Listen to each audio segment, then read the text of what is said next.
Brazil are so good, guys. I mean, you believe and you hope, and then you realise actually they've got 5 stars in their top, and they're Brazil. And this opportunity, if you want to play one team at a World Cup, it's Brazil, right?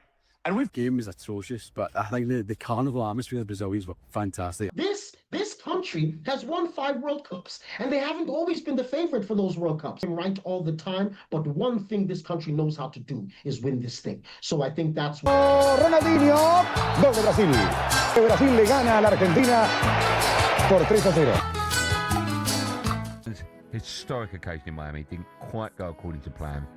They gifted Brazil 2 first-half goals, could have been 3 actually.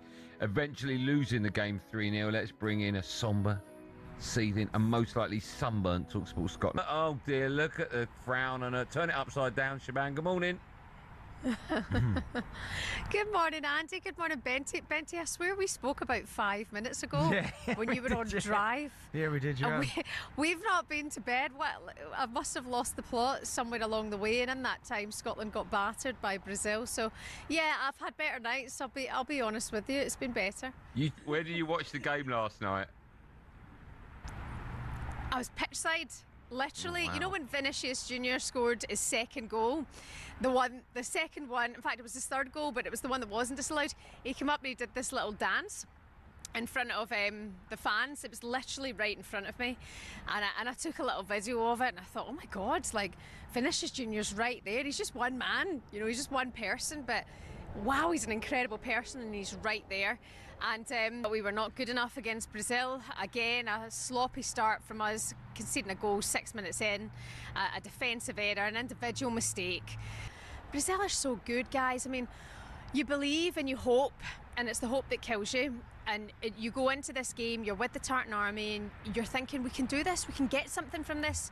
You know, you become caught up in the bubble.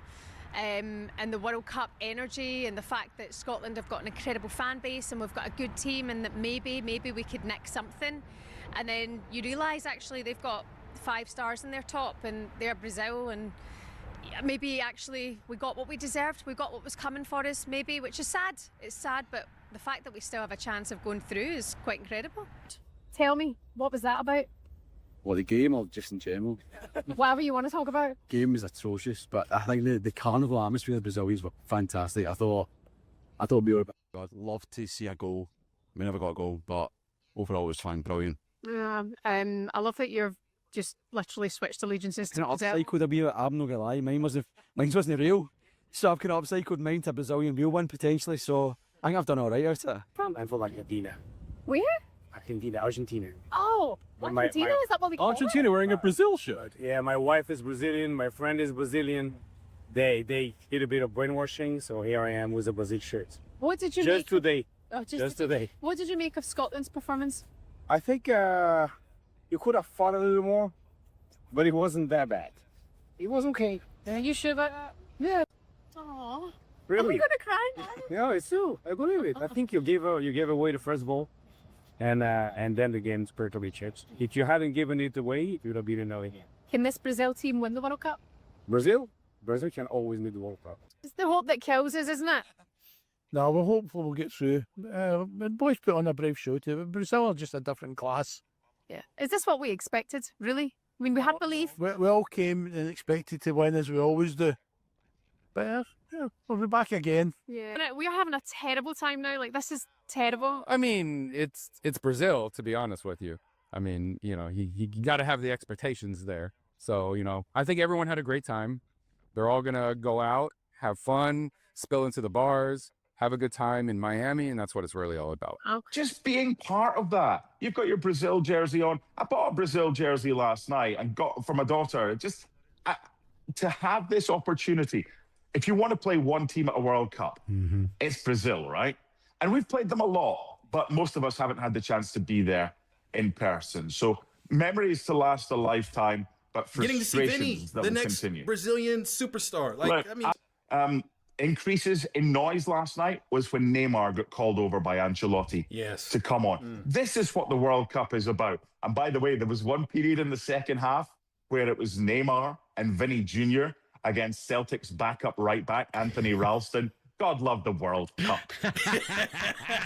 the brilliant South African football expert, but based in Brazil, so he can give us both sides of that coin. The great Mbizo Mzamane joins us. Mbizo, how are you, brother? I'd say that people are relieved. I think there's relief, not only with 3 points, but I think with a performance that people believe was a little bit better than some of the other performances, including some victories prior to the kickoff of the World Cup. So I think people are beginning to believe that Brazil has sort of found its team. You know, Mateus Cunha seems to be the one that we should be starting with. I'm a huge fan of Raya. I don't think Rafinha should have been starting in the first place. I still think Lucas Paquetá has absolutely no business in that starting lineup. Loses the ball entirely too frequently for my liking. I think there are players on the bench, including the likes of Enrique and Danilo, who could be better options. But I think the sense is that we're improving.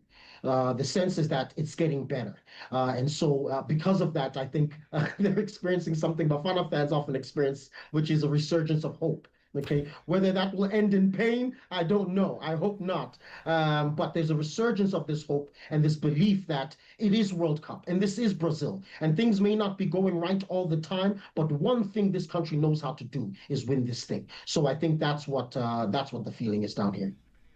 It's easy to be hopeful when you have Vinny Jr. on your team. I mean, his performances to this group stage, it's almost mind-boggling to think that Brazilian fans were questioning his effort and his performances on the Brazilian national team when you look at the amount of goal contributions he's had in the last 2 World Cups, and Vinny's Jr.'s fingerprints have been all over it. It's very clear that this baton is being passed in real time from Neymar straight to Vinny right now.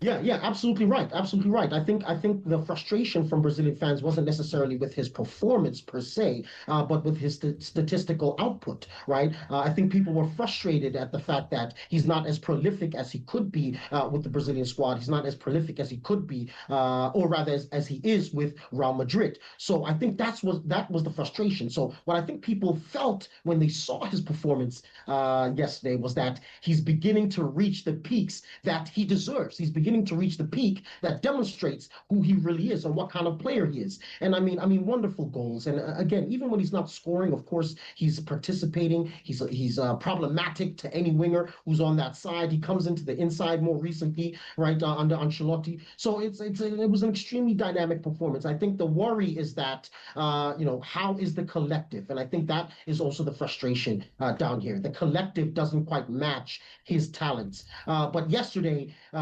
once again, he put the country on his back and led them to glory. And hopefully he can do that a number of more times before the end of this tournament. You did call on one of a favourite idiom of anyone, certainly English. I mean, pretty much, let's be honest, anyone outside of Brazil, Germany, those teams who consistently do really well, is the hope that kills you side of it. Is there a belief at this point that Brazil actually... Like, I'm looking at the draw as it stands right now. I know one of Master's favourite pastimes at this point. And I say, I think Japan give them problems. I think either the Ivory Coast or Norway give them problems. They then end up against Mexico or England in Miami, both teams that can give them problems. Like this, if Brazil are going to go all the way, if they're going to go far, like it looks like it's going to be a tough route. And I don't know, it's nice to advance, it's nice to get better, but I'm not quite ready to buy into this Brazil team as a winner of this tournament yet. I mean, that's fair, but I mean, who really do you buy into as a winner of this tournament? I think there are very few teams where you think there's no other team that can trouble them. There's no other team that can challenge them. And as Master said, at the end of the day, the football doesn't have to be spectacular. It doesn't have to be perfect. When you have the kind of players that Brazil has, when you have a Vinicius Jr., for example, when you have a Mateus Cunha playing at the level that he's playing, and Enrique coming off the bench to make those impacts, I think it's really not a question of is there a team that can trouble them? It's a question of, is it possible? And it is. The truth is, it is. And it will hurt if it doesn't happen, of course. But all of those teams you mentioned, despite being top quality teams, they can fall. They can fall at the hands of Brazil.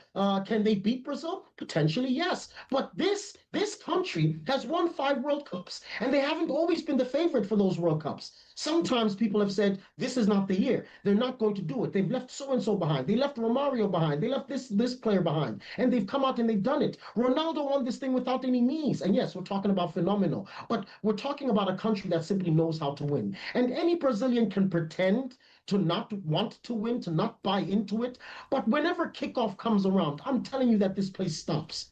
I'm telling you that this place stops. Everybody looks at a screen somewhere, somehow. I did a stupid thing and tried to order food yesterday just before the game. I didn't get it. I didn't get it until South Africa kicked off, because the country stops. People believe, right? And a performance like Vinicius Jr.'s yesterday is just going to augment that belief. That's it. It's a wonderful thing. I think that performance was very much needed. And in fact, Vinny is only 2 goals away from tying Neymar with 8 goals in World Cup performances. Like, what he is doing right now, to me, in my personal opinion, he has been the best performer in this group stage. He is carrying this Brazilian side that I have felt has been the worst Brazilian side I've seen in my lifetime. He is literally carrying them on his back. And in this 4-4-2 formation with Carlo Ancelotti, we're seeing something similar that we saw with those two at Real Madrid before Mbappe showed up, that 4-4-2 diamond formation that they were able to win the Champions League with. He looks very comfortable in this, and Carlo Ancelotti is giving him the room to go out there and be a difference maker and having those one-on-one, those dual opportunities on the counter, and he's making the most of them in Bezo. It truly is. We're seeing that Vinny spark again. We're seeing that Vinny glow again. We're seeing that Baila Vinny that we've been missing, I would say, but also that Brazil has desperately needed. That